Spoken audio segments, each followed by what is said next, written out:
Hi and welcome to part 2 of how to buy and inspect a used car in New Zealand. Now in the first part we went over how to single out good cars that are worth inspecting, and now we're going to go over what to focus on when actually coming and looking at the car.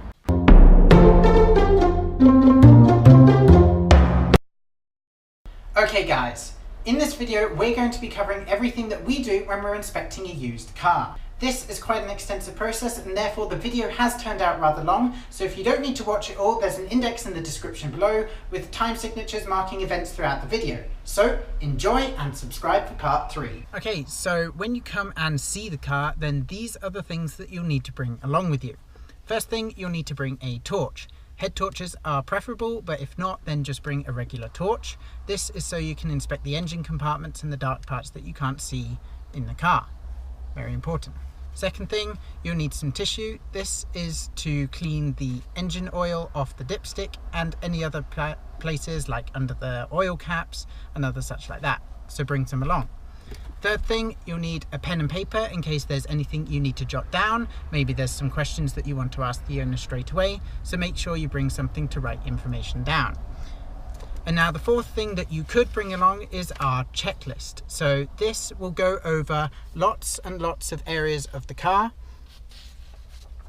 So it has nice little tick boxes for you to tick it off as you go around the car, and this way you can record everything down that you need to. So the link for this is down in the description, so you can go and print one out and take it along with you. The first thing you'll want to do is get the key off the owner, pop it in the ignition slot here and turn on the ignition. Now when you turn on the ignition there will be some warning lights that appear on the dashboard, however don't worry, this is completely normal. Next thing you want to do is start up the car. Now as you can see, these warning lights go away. The only ones that are left on are the handbrake warning light and the door open, which is fine. If there are any warning lights on the dashboard, then ask the owner what they mean or look them up yourself. This is very important. There shouldn't be anything that appears on the dashboard. Now the other thing that you'll want to listen for when first of all you start up the car, and second of all when the car is idling as it is now, is listening out for any unusual noises. So this will be things like very loud rattling or squeaking, or something that a car should definitely not do. Now if the engine is underneath your seat, like in this car it is, then the engine will be slightly louder. However, don't be put off by tiny little rattles and ticks. This is completely normal, as you'll be able to hear the engine more as it's under your seat. Now with most older cars and backpacker cars, the car will not have an onboard computer system which can be read by an OBDI scanner. This is a little device that plugs into your car and reads the onboard computer and can detect faults such as electronic faults in the engine and also on the dashboard. Now, if your car is newer and does have one of these ports, which are usually located underneath the driver's side, usually just above the brake here, underneath, you'll see a multi-pin connection point. In our case, ours does not have one. However, if it does, then you're able to go to an AA centre or another repair centre. They will have one of these computer readers. They'll be able to plug it into the car and tell you if there are any faults displaying and exactly what these faults are and what they mean. The next thing you want to do is check the engine and all the liquid levels in the car. Now, depending upon your car, some 7-seaters and vans will have the engine underneath the seats, whilst most normal cars will have the engine in the bonnet. In this case, this car has the engine underneath the seats, so let's start with the engine first. After you've lifted up the seats, have a general look around the engine to see how it looks. Now, an engine should look slightly dirty as it's been used, but it shouldn't look excessively dirty or excessively clean. If it's excessively clean, they're more than likely trying to hide something, so just watch out for that. Now, this engine here looks like it's been used well, but also maintained. Next thing you want to do is check the oil dipstick, usually a yellow or an orange marker here. You put your finger in, you pull it up, get a piece of your tissue. So you just want to wipe down the oil that's already on the dipstick so it's nice and clean, like so. Put it back in, all the way down and then pull it up, and then you want to have a look at the engine oil. Now you may be able to see the hashed area here with the H there. That means that's the highest level the engine oil should be. In this case, it's filled up to the proper line, so this is all good here. Next thing you'll want to do is also look around for any oil leaks in the engine. Now this can be between the seals here of the actual engine case. It can also be nearing the back where the fuel enters and the coolant enters. In this case, and you'll see drips coming down either here or underneath the actual engine.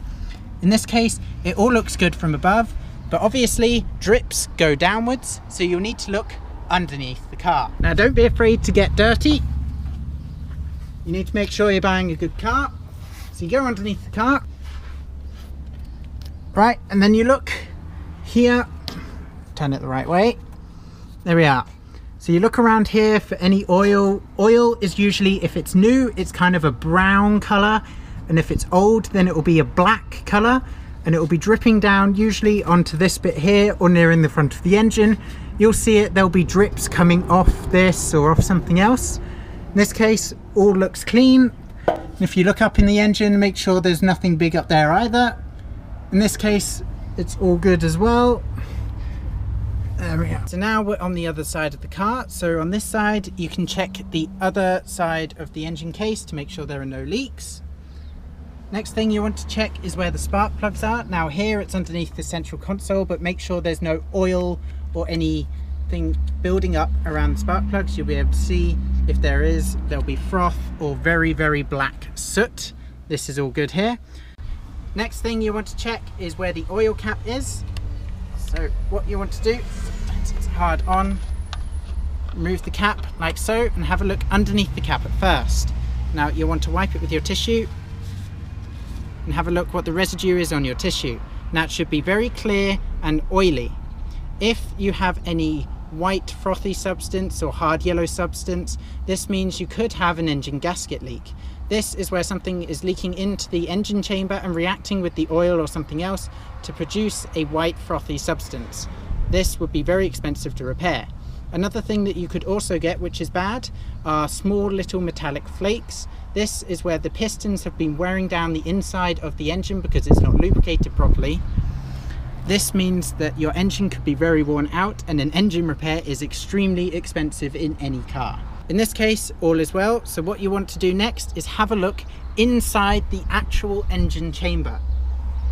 Now for this, you want to get your torch, shine the torch inside.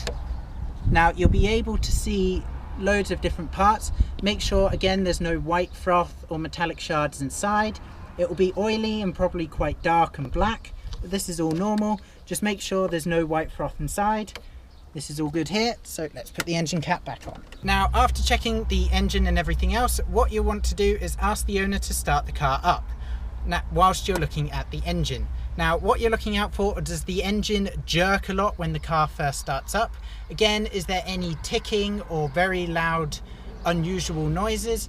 Obviously engines are very loud, so when you start it up whilst looking at it, it will be quite loud, but anything unusual, make sure you listen out for. Ask the owner if they know what this is, or if not, then write it down so you can go and look it up at home. Now we're going to start the car up here.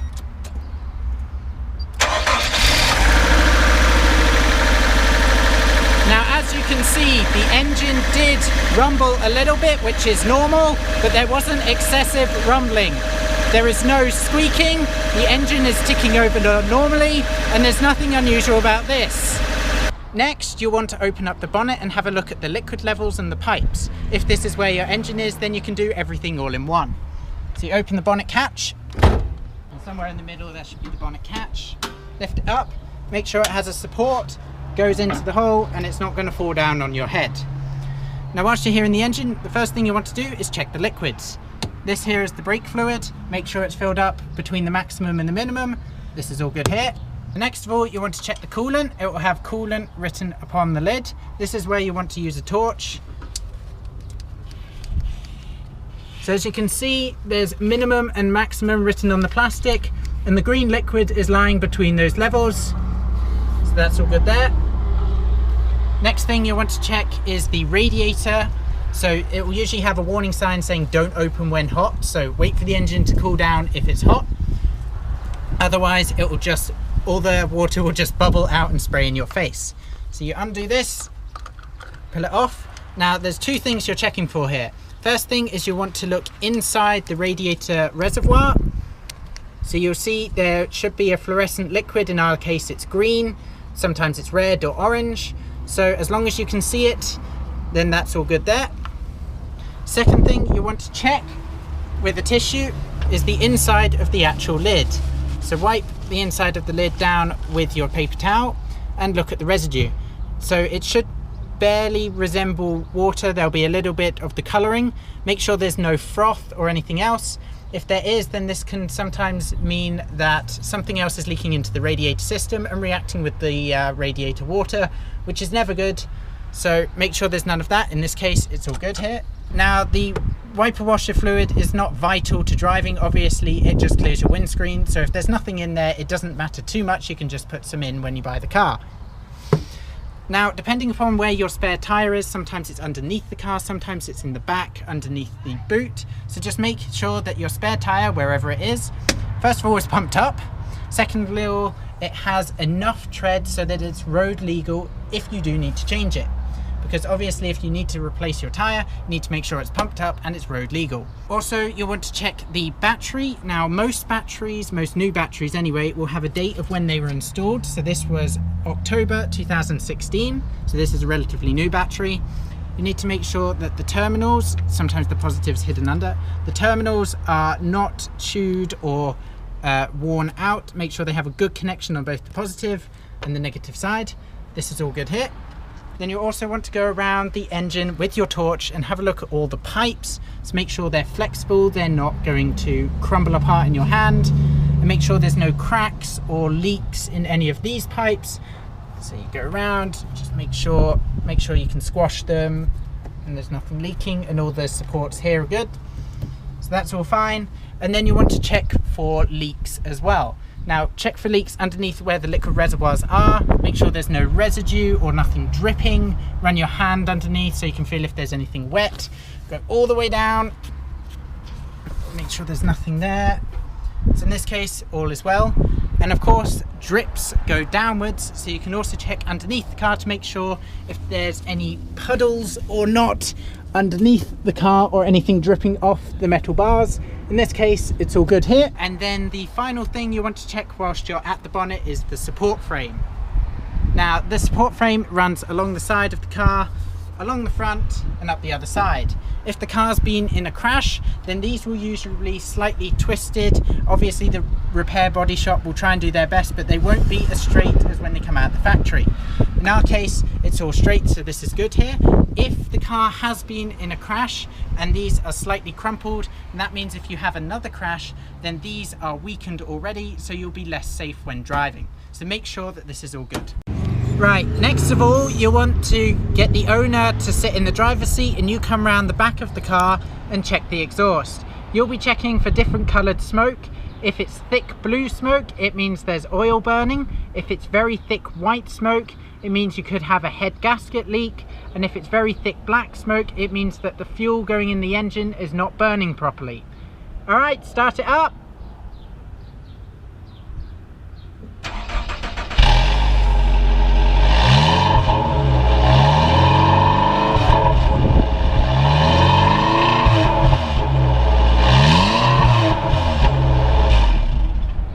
Right, so as you saw, there was a little bit of smoke and water coming out the exhaust. That's fine because the engine's cold and it's just condensation.